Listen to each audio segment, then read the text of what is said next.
Vlogmas day 10. We're currently in an atmospheric river, like a really bad one in Western Washington right now, and this meme currently. So I have tomorrow off work. Otherwise, this might have not happened today because I'm feeling very overwhelmed with trying to work a full-time job and keep up with Vlogmas that I did not plan out. So if you're planning on doing this next year, plan, record ahead. Don't do like me and try to record every day. It is, if you have a full-time job, whew, brother, is it not feasible? Well, it is. It's difficult though. Okay, moving on. It's actually very warm in here today. Or right now, like it's warm outside. It's this really crazy warm wind. So I'm gonna have this local legend because I'm done with my half day, and we're gonna talk about some goals for 2026. That feels weird to say. All right, cheers to you and me. I haven't done a goal video before. Last year I talked about goals in the kind of like abstract sense of my opinions on goals, and I think this year I do need to set some. I haven't set goals for a very long time because of the pressure that it would put around me, and I would feel obligated to do things, and then nothing would feel fun and everything would feel like a job. But lately my life is feeling a little chaotic and a little unorganized, and I used to be pretty good at managing my time, and I feel like lately I'm not. So I want to sit down and set some goals. And I'm kind of excited to go through this list. I just finished it today. One of my goals is to teach myself how to use Notion. So I'm going to go ahead and use that. I will preface this by saying I thought about doing this in the reading journal that I set up on day 2. Started setting up on day 2, but I think I was getting frustrated with the idea of it because once something is in there, you can't move it around and keep it looking pretty. As much as I want a physical record of things, I think I'm just going to use that as a commonplace dedicated to book stuff for scribbling ideas and all of that type of stuff. So if you're not familiar with a commonplace, there's a couple of good videos. I'll see if I can find one and link it in the description. One of the ones I'm thinking of, but a commonplace notebook is just, it's basically like your notes app for your phone.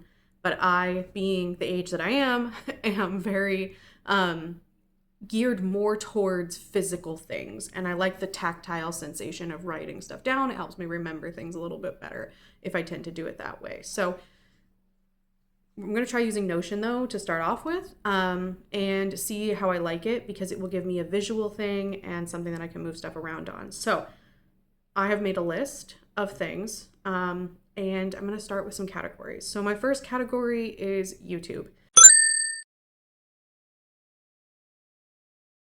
So last year I had a goal of 200 subscribers for the year because I started my channel at the beginning of January after having been on YouTube for a year and a few months with 160 subscribers. And it took me so long to get there because growth is hard and it's random. And so I was like, if I work really hard, be regular with posting, talk about things people are interested in, figure out what people are interested in that I want to talk about, then maybe we can get up to 200. And I managed to hit 200 by the end of January, which was great. It was surprising for me that I did that, but I managed to. So then I was like, okay, new goal. And my new goal was 300. And I thought it would be a push to get there. And it was. It was really hard to get the growth to go there. I managed to make it by the second week of October. And I was like, okay, we'll say 350 because it won't happen, right? Because it took me 10 months to get a 100 subscriber increase. So I set the goal for 350. And then I did the Pantone video, and I don't know why that one video happened to catch the way that it did, but it basically made me way surpass my goal for the next 3 years worth of YouTube. So I have set a goal because I think once you get to 1,000, it's a little easier. Your videos get shown a little bit more. Let this video prove me wrong. So my goal, my stretch by the end of next year is 1,500 subscribers, just because I genuinely don't know if that's even possible. So we'll say 1,500 by the end of next year is my goal. 1,500 people who want to sit here and talk with me about books and occasionally drink some ciders and some beers and have some little chit chats about things. My second goal is I want to get better at video planning, and this is hopefully going to feed into me actually being able to increase subscribers, because if I'm better at planning out the content I do, then I won't be doing as many like, oh shit, I have to do a video today type of videos where I film and edit all in the same day, which is my plan is to get away from that so that things are a little bit more thought out and a little bit more better prepared.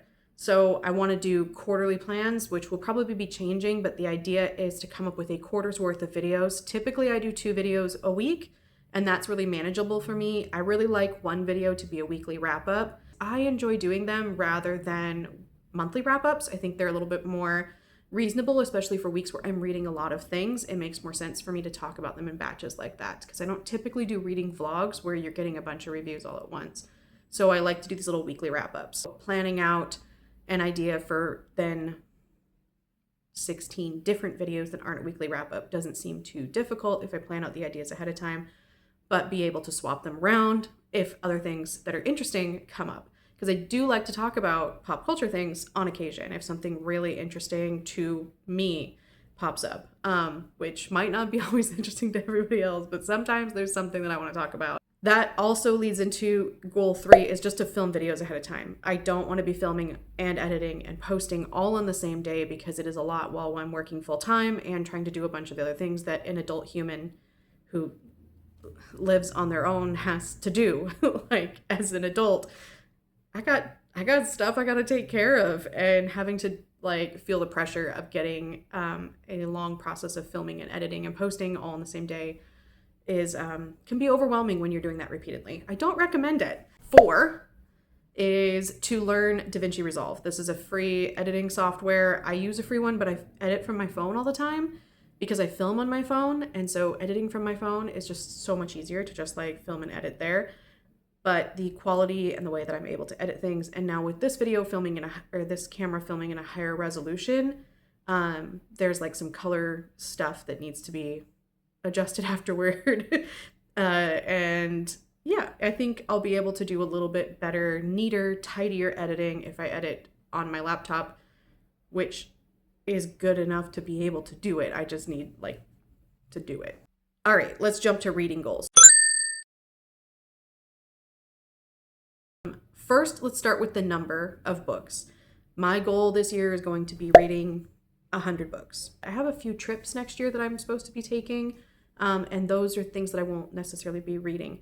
I promised my nephew for graduation we would go on an international trip, so I'm hoping to take him to Finland next year. That's all going to depend on a lot of things, but if I do that, that's a week where I'm not going to be reading a ton, because I will be traveling and interacting with them and socializing and all of that stuff. So things like that may come up, which may make me read less than I read this year. Is enough to make me feel a little bit of pressure, but not to feel overwhelming or feel like it's going to get out of control if I don't do this all the time. Because I read a lot of audiobooks, it makes it a little bit easier. TBR read down. So this year I've done, at the end of this year, I went through my shelves and I showed you every single book on my TBR, on my physical one, and I got rid of some, and I've got it down to a pretty solid number of, I've read a couple, so we'll say 30 books that I physically own and have not read. So I want to read 70% of the books that I currently own right now that are unread by the end of next year. So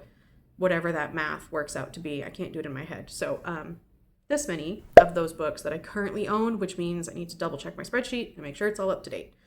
And then any books that I purchase next year, I will need to read 50% of those books. So 50% of the books that come into my library next year, I need to read them before the end of the year. I don't need to, but I want to. That's a goal. Goals are wants, not needs. Weekly TBRs. So I've started doing this month, and I really like it. I really like doing a weekly TBR instead of a monthly TBR. And the fact that I'm doing weekly wrap-ups, it makes so much more sense to plan weekly than it does to plan monthly. Why would I plan monthly and then wrap it up every week? Being the mood reader that I am, planning out a month and ahead time, I might change my mind on not wanting to read that, because I might be like, oh, I have read too much fantasy. I'm very overwhelmed. I need to pick up a horror. Or, oh my gosh, this like fantasy just like my pre-order arrived or something. I really want to read it right now. and not feel like, oh, I can't because I made this TBR and it's not in my TBR, right? So weekly TBRs instead of monthly ones. That will allow me to do the next thing, because sometimes I get this little bug where I'm like, oh, I really just want to read a bunch of books like this and do a deep dive into this genre. So one of the things I want to do next year is something that I really wanted to do this year and never made time for. And I'm upset at myself for not making time for it, because I just wasn't planning things the way that that is conducive to doing this type of thing. I want to explore some sci-fi subgenres. I am not big on sci-fi, but I like what I have read and I want to read more.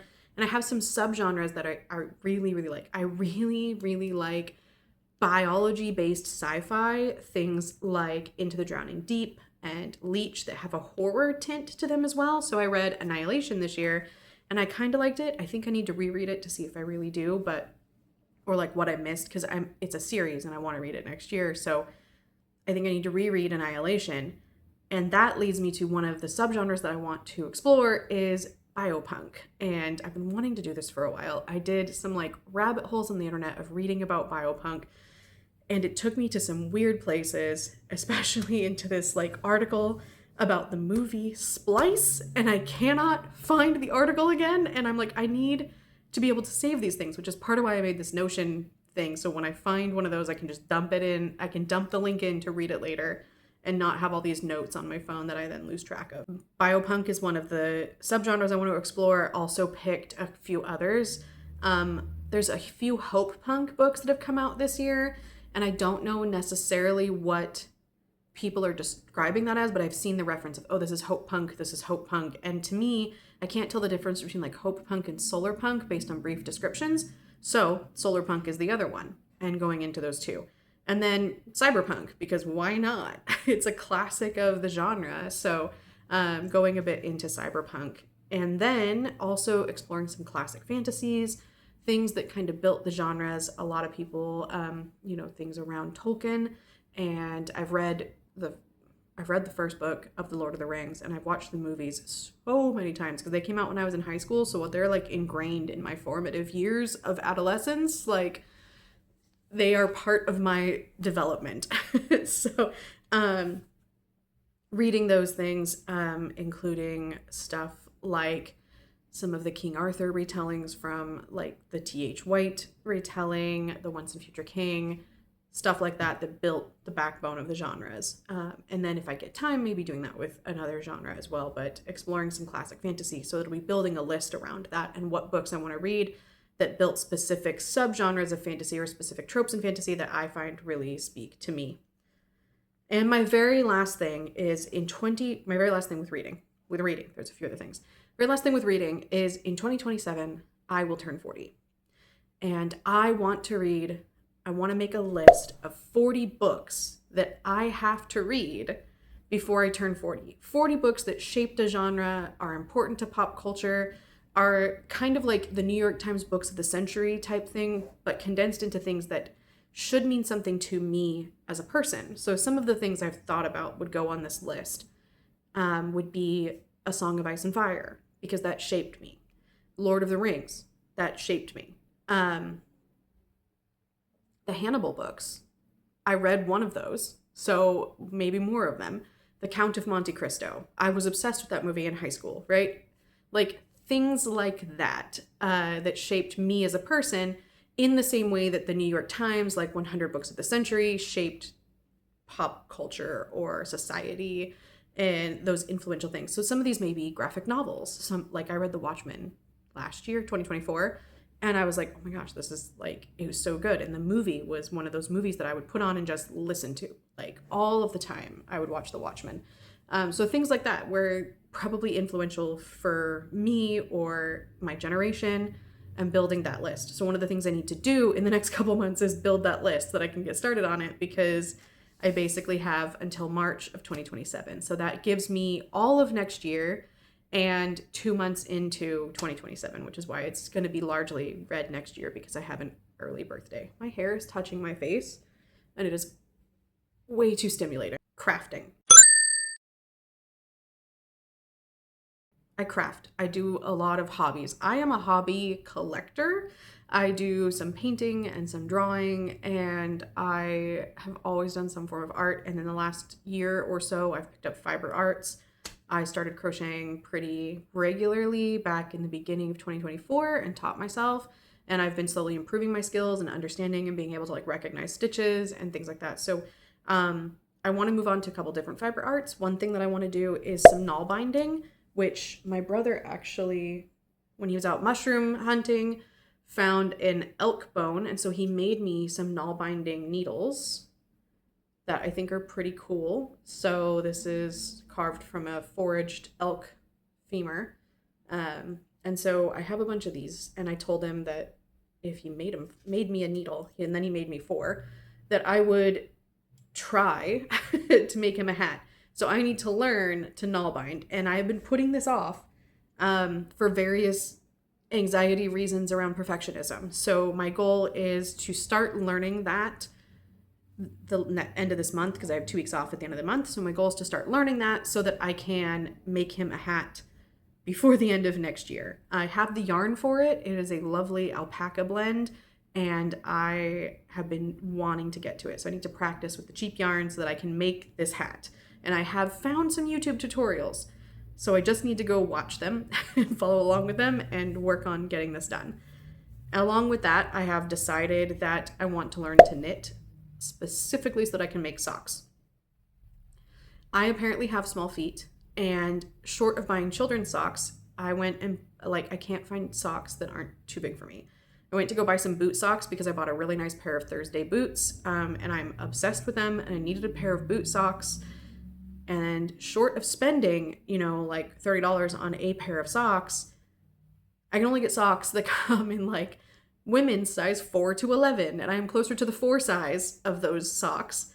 And kids' boot socks are not tall enough for my ankles to actually go over my boots. So, or the calves aren't wide enough. So the heel of the sock is up on my calf, and they twist and they slide. And I was getting really angry, and I want to be able to make myself a pair of nice boot socks, or 2 or 3. And I know it's going to be just as expensive as buying that $30 pair of socks, and it's going to cost me way more in time. Like the yarn alone is going to be a $30 skein of yarn, more than likely. Like if I buy from a small vendor, right, it's going to cost me about $30 to $40 for a single skein of yarn that'll maybe make a pair of socks, if I'm doing my math right, looking at everything I've looked at. It's not going to be any cheaper. It's going to be more expensive. But I will have a pair of socks made to my foot that will not slide around or fall off in my boot. And that is my main thing that I want. So I want to knit a pair of socks before the end of next year. That is a major goal that I have. I started sewing in 2019 at the end of 2019 as a way to pass time. And I slowly ended up building this massive fabric stash, because every time I would go to Joann's, RIP, I would go through the remnants bin, and anything that looked interesting that I thought I could make something out of, I would buy, so that I would have this backlog of fabric, because then I would get the urge to make something and then I wouldn't have to go to the store. Well, I now have about 6 25-gallon storage totes of fabric of varying types and styles with various projects in mind, and a bunch of patterns that I've purchased that I have not used, that I may or may not have the right fabric for, because I bought them when they were 99 cents and went, I'll go find fabric for them later. These are 99 cents right now, and I know I want this pattern.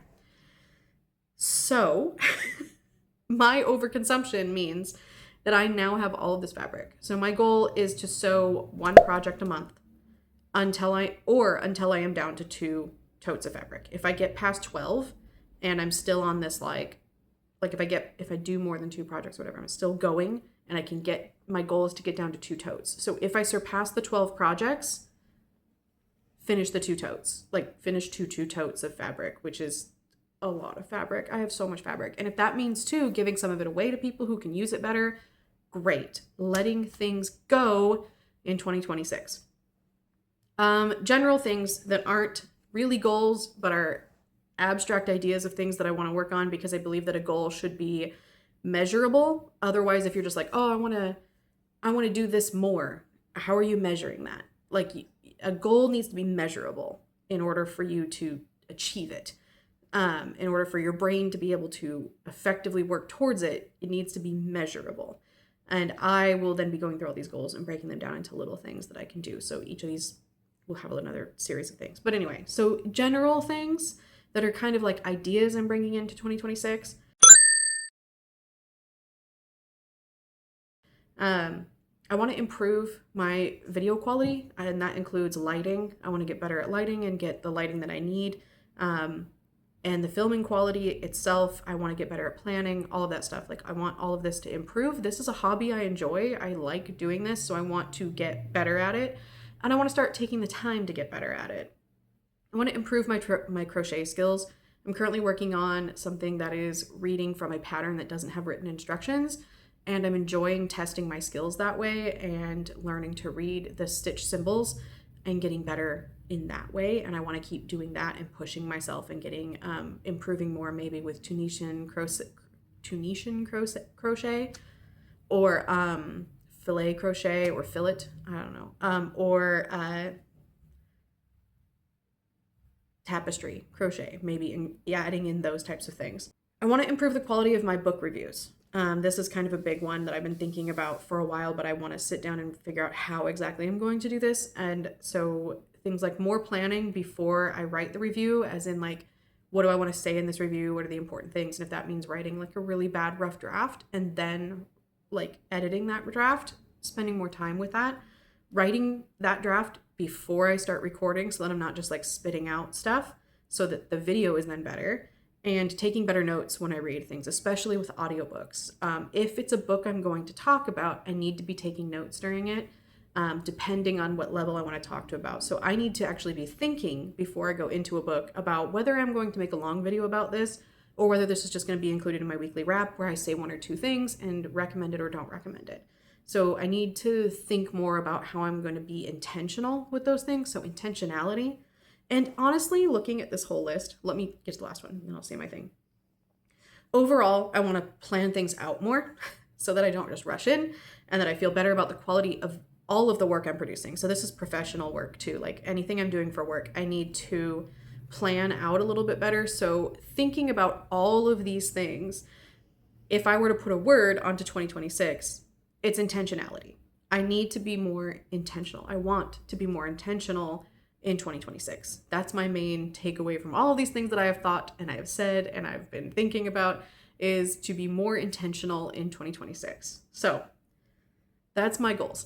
I had a lot of them. I think that most of them are achievable. So I will be keeping this document, and then at the end of 2026, we can come back here and we can sit back down and we can compare what I've done. I have more personal goals for myself too that I'm just not going to share here, but things that I want to do with my dog and my personal life and things like that. So lots more things to add to this list. And just always, I think that idea of intentionality is going to be important for next year. The rest of the week, you can expect that list of 40 before 40 to come out. I'm going to be working on that this evening and try to get that list put together.